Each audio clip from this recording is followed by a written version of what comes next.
మిత్రులందరికీ నమస్కారం. మిత్రులారా, ఈ వీడియోలో మీరు అద్భుతమైన సందేశం తెలుసుకోబోతున్నారు. ఆ సందేశం ఏమిటి అంటే మిత్రులారా, డబ్బు గురించి ఆలస్యం అయ్యే లోపే నేర్చుకోండి. అవును మిత్రులారా, learn about money before it's too late అనే సందేశం మీరు వినబోతున్నారు మిత్రులారా. అదేమిటి అంటే ప్రతి మనిషి జీవితంలో ఒక రోజు వస్తుందంట మిత్రులారా. ప్రతి మనిషి జీవితంలో ఒక రోజు వస్తుందంట. అప్పుడు అతను తనని తాను ఒక ప్రశ్న అడుగుతాడంట మిత్రులారా, నేను ఎందుకు ఇంకా డబ్బు కోసం ఇబ్బంది పడుతున్నాను అని అతను ప్రశ్న అడుగుతాడంట మిత్రులారా.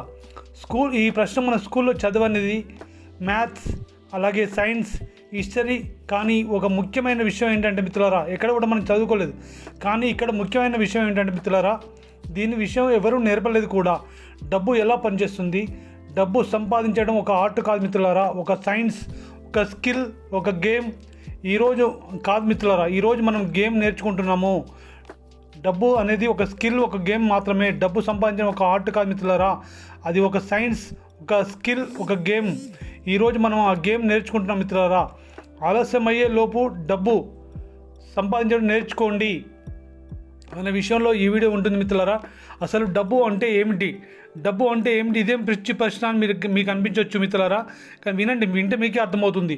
డబ్బు అంటే ఏమిటి అంటే, డబ్బు అంటే కేవలం నోట్ల కట్ట కాదు మిత్రులారా. డబ్బు అంటే కేవలం నోట్ల కట్ట కాదు, అది ఒక ఎనర్జీ, అది ఒక ఎక్స్చేంజ్. మీరు విలువ ఇస్తే డబ్బు వస్తుంది, మీరు డబ్బుకు విలువ ఇస్తే డబ్బు మీ దగ్గరికి వస్తుంది. మీరు డబ్బు విలువ తీసుకుంటే డబ్బు విలువ మీరు తీసుకుంటే డబ్బు మీ దగ్గర నుండి వెళ్తుందనే సత్యాన్ని తెలుసుకోండి మిత్రులారా. కానీ చాలామంది చేసే తప్పు ఏమిటంటే, డబ్బు కోసం పనిచేస్తారు కానీ డబ్బు ఎలా పని చేయాలో నేర్చుకోరు మిత్రులారా. డబ్బు ఎలా పని చేయాలో నేర్చుకోరు. డబ్బు కోసమే చాలామంది పనిచేస్తారు, కానీ ఆ డబ్బును ఎలా పని చేయించాలో, ఆ డబ్బు ఎలా పని చేయాలో నేర్చుకోరు మిత్రులారా. అది ఒక సాధారణ నిజం మిత్రులారా. Yes, rich people learn money. ధనవంతులు ఎప్పుడు కూడా డబ్బు ఎలా పని చేయించాలో, డబ్బుతో ఎలా పని చేయించాలో నేర్చుకుంటారు మిత్రులారా. Poor people chase the money మిత్రులారా. పేదవారు డబ్బుని చేజ్ చేశారంటే వేటాడడానికి దాని వెనకాల పరిగెడుతూ ఉంటారు మిత్రులారా. మీరు ఏ గ్రూప్లో ఉన్నారు? రిచ్ పీపుల్ గ్రూప్లో ఉంటారా, పూర్ పీపుల్ గ్రూప్లో ఉంటారా మిత్రులారా? ఇక్కడ పెద్ద తప్పు ఏంటంటే, ఇన్కమ్ వర్సెస్ వెల్త్ గురించి తెలుసుకోకపోవడం. ఇన్కమ్ వర్సెస్ వెల్త్ అంటే ఏంటి, దాని గురించి తెలుసుకోలేకపోవడం. చాలామంది అనుకుంటూ ఉంటారు, నాకు మంచి జీతం వస్తే నేను రిచ్ అవుతాను. ఇది చాలా పెద్ద తప్పు మిత్రులారా. నాకు ఇన్కమ్ వస్తే నేను చాలా పెద్ద రిచ్ అవుతాను అన్నది చాలా పెద్ద తప్పు మిత్రులారా. చాలామంది ఇలాగే అనుకుంటారు. కానీ మిత్రులారా, నాకు మంచి జీతం వస్తే నేను రిచ్ అవుతాను అనుకోవడం అనేది నిజం కాదు, అది నిజం కాదు అని మేధావులు చెప్తున్నారు మిత్రులారా. ఇన్కమ్ వర్సెస్ వెల్త్ గురించి చూసినట్టయితే, ఇన్కమ్ అనేది మీరు సంపాదించేది, వెల్త్ అనేది మీరు నిలుపుకున్నది అనేది గుర్తుపెట్టుకోండి మై డియర్ ఫ్రెండ్స్. వెల్త్ అనేది మీరు నిలుపుకున్నది ప్లస్ పెంచుకున్నది. ఒక ఉదాహరణ మిత్రులారా, ఒక వ్యక్తి 1 లక్ష సంపాదిస్తాడు. 95,000 ఖర్చు చేస్తాడు. 1 లక్ష సంపాదిస్తాడు, 95,000 ఖర్చు చేస్తాడు. కానీ ఇంకొక వ్యక్తి 50,000 సంపాదిస్తాడు, 20,000 సేవ్ చేస్తాడు.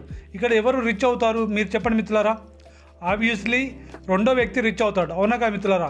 ఇక్కడ మనం తెలుసుకోవాల్సిన లెసన్ ఏంటంటే, మీరు ఎంత సంపాదిస్తున్నారన్నది కాదు ముఖ్య మిత్రులారా. మీరు ఎంత నిల్వ చేస్తున్నారు, ఎంత సేవ్ చేస్తున్నారు అన్నది ముఖ్య మిత్రులారా. అందుకోసమే రూల్స్ ఆఫ్ మనీ గురించి తెలుసుకోవాలి. మనీ రూల్స్ గురించి చాలా విషయాలు తెలుసుకోవాలి మిత్రులారా. Spend less than you earn మిత్రులారా. మీరు spend less than you earn మిత్రులారా. ఇది చిన్న విషయం కాదు, ఇది ఒక ఫౌండేషన్. రూల్స్ ఏంటంటే, సేవ్ కన్సిస్టెన్సీ మిత్రులారా. మీరు డబ్బు మీ దగ్గర నిలవాలంటే సేవ్ చేయడం అనేది కన్సిస్టెన్సీగా మీరు నేర్చుకోవాలి, కన్సిస్టెన్సీగా చేయాలి మిత్రులారా. మీరు చిన్న మొత్తం అయినా సరే, మీరు చిన్నగా సేవ్ చేసినా సరే, అది కన్సిస్టెన్సీగా సేవ్ చేసినట్టయితే క్రమం తప్పకుండా మీరు చేయడం ముఖ్యమని గుర్తుపెట్టుకోండి. అదే మిమ్మల్ని ధనవంతులు చేస్తుంది మిత్రులారా. అలాగే మిత్రులారా, రూల్ నెంబర్ 3 ఏంటంటే, ఇన్వెస్ట్ వైజ్లీ మిత్రులారా. డబ్బు నిల్వ ఉంటే చాలు కాదండి, చాలు కాదు మిత్రులారా. డబ్బు పెరిగేలా మీరు ఇన్వెస్ట్మెంట్ చేయండి.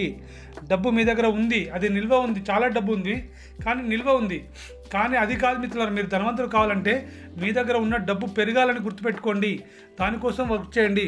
అది వర్క్ డబ్బు మీ దగ్గర ఉన్న డబ్బు పెరగాలంటే మీరు సేవింగ్ చేసిన ఏదైతే మనీ ఉందో దాన్ని ఇన్వెస్ట్మెంట్గా మార్చాలి మిత్రులారా. అప్పుడు అది గ్రో అవుతుందని గుర్తుపెట్టుకోండి. మీరు సేవ్ చేసిన మనీ ఏదైతే ఉందో ఇన్వెస్ట్మెంట్గా మార్చినప్పుడు మాత్రమే, మీరు పెట్టుబడులుగా పెట్టినప్పుడు మాత్రమే మీ దగ్గర ఉన్న మనీ గ్రో అవుతుందని సత్యాన్ని తెలుసుకోండి.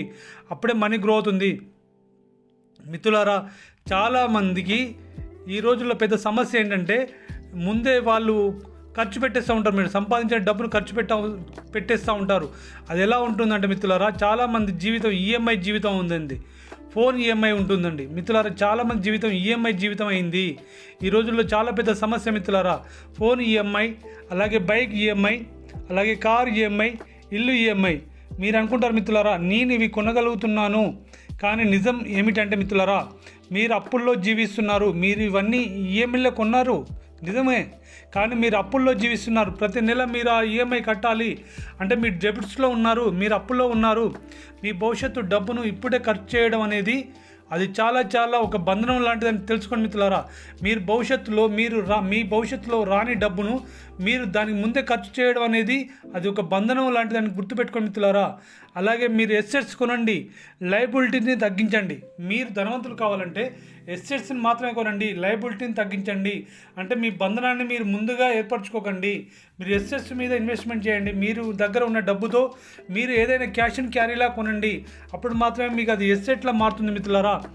ఎస్సెట్స్ వర్సెస్ లయబిలిటీస్ గురించి తెలుసుకోవాలంటే మిత్రులారా, మీ జేబులో డబ్బు ఉంటే అది లయబిలిటీ. మీ జేబులో నుండి డబ్బు పోయేది దేనికైతే ఖర్చు పెడుతున్నారో అది లయబిలిటీ మిత్రులారా. మీ జేబులో నుండి డబ్బు పోతుంది అనుకోండి, అది ఖర్చు చేస్తున్నారనుకోండి, అది లయబిలిటీ అంటే మిత్రులారా. కానీ మీ జేబు నుంచి డబ్బు తీసేది ఉదాహరణలు assets, business investments, rental income, liabilities. ఇవన్నీ కూడా ఎస్సెట్స్ మిత్రులారా. ఎస్సెట్స్ అంటే మీరు ఒక బిజినెస్ మీద డబ్బులు పెట్టారు, ఆ బిజినెస్ నుండి నెల కొంచెం మొత్తం వస్తుంది. అలాగే మీ ఇన్వెస్ట్మెంట్ పెట్టారు, ఆ డబ్బు రెట్టింపు అవుతుంది.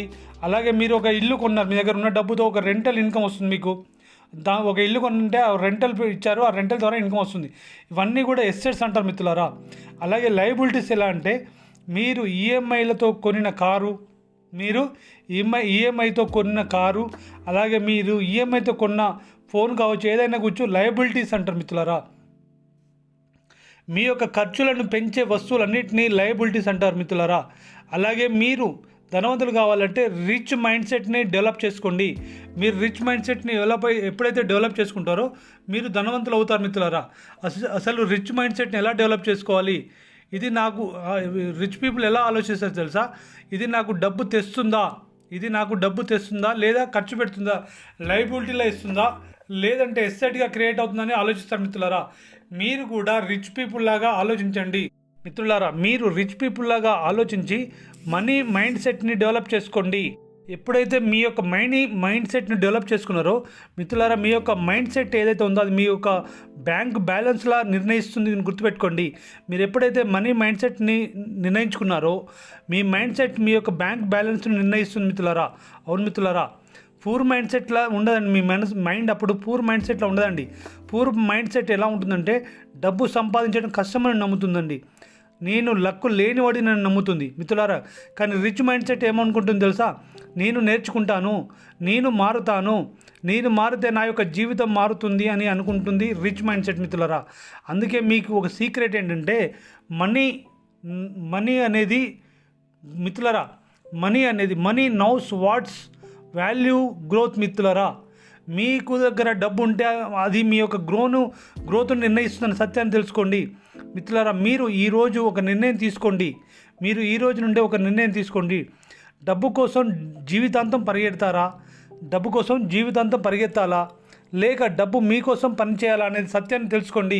ఈరోజు మీరు ఒక నిర్ణయం తీసుకోండి. డబ్బు కోసం మీరు జీవితంతో పరిగెత్తాలా లేదా డబ్బు మీకోసం పని చేయాలని ఒక సత్యాన్ని తెలుసుకొని దాని మీద మీ యొక్క నిర్ణయాలు చేయండి మిత్రులారా. మీరు ధనవంతులు కావాలంటే ఖచ్చితంగా ఈ 5 విషయాలు గుర్తుంచుకోండి. అవి ఏంటి అంటే మిత్రులారా, డబ్బు గురించి నేర్చుకోండి, మీ ఖర్చులను మీరు కంట్రోల్ చేయండి, మిత్రులారా, సేవింగ్ని అలవాటు పెట్టుకోండి. సేవింగ్ చేయడం అలవాటు చేసుకోండి. మీరు సేవ్ చేసిన అమౌంట్ని ఇన్వెస్ట్ చేయడం నేర్చుకోండి. మిత్రులారా, మీ యొక్క మైండ్ సెట్ను మార్చుకోండి. అప్పుడే మీరు ధనవంతులు అవుతారని గుర్తుపెట్టుకోండి. మిత్రులారా, డబ్బు గురించి తెలియని వాడిని జీవితాంతం పరీక్షిస్తున్న సత్యాన్ని తెలుసుకోండి. డబ్బు గురించి తెలియని వాడిని జీవితాంతం పరీక్షిస్తుంది డబ్బు అని తెలుసుకోండి. మిత్రులారా, డబ్బు గురించి తెలిసిన వాడిని జీవితాంతం గౌరవిస్తుంది. డబ్బు తనని గౌరవిస్తుంది. మిత్రులారా, అందుకోసమని ఆలస్యం అయ్యే లోపు మీరు డబ్బు గురించి నేర్చుకోండి. లేదంటే జీవితమే మిమ్మల్ని నేర్పిస్తుంది, నేర్చుకునేలా చేస్తుందని మిత్రులారా గుర్తుపెట్టుకోండి. మీకు కాస్త కఠినంగా అనిపించిన ఈ మాటలు ఇదే నిజం మిత్రులారా, ఇదే నిజము. అందుకోసమని డబ్బు గురించి మీరు ఆలస్యం అయ్యేలోపు నేర్చుకొని మీరు ధనవంతులు అవ్వాలని మనస్ఫూర్తిగా కోరుకుంటూ ఈ వీడియో ముగిస్తున్నాను మిత్రులారా. ఈ వీడియోలోని మాటలు మీకు నచ్చాయి అనుకుంటున్నాను. ఒకవేళ ఈ వీడియోలోని మాటలు మీకు నచ్చితే వీటిని ఆచరణలో పెట్టి మీరు ధనవంతులు అవ్వాలని, డబ్బు ఆలస్యమయ్యే లోపే మీరు నేర్చుకోవాలని మనస్ఫూర్తిగా కోరుకుంటూ ఈ వీడియో ముగిస్తున్నాను మిత్రులారా. ఈ వీడియో మీకు నచ్చితే లైక్ చేయండి. అలాగే మీ తోటి మిత్రులకు కూడా ఈ వీడియోని షేర్ చేయండి. ఈ ఛానల్ మీరు ఇంకా సబ్స్క్రైబ్ చేసుకోకపోతే సబ్స్క్రైబ్ చేసుకోండి మిత్రులారా. ధన్యవాదాలు.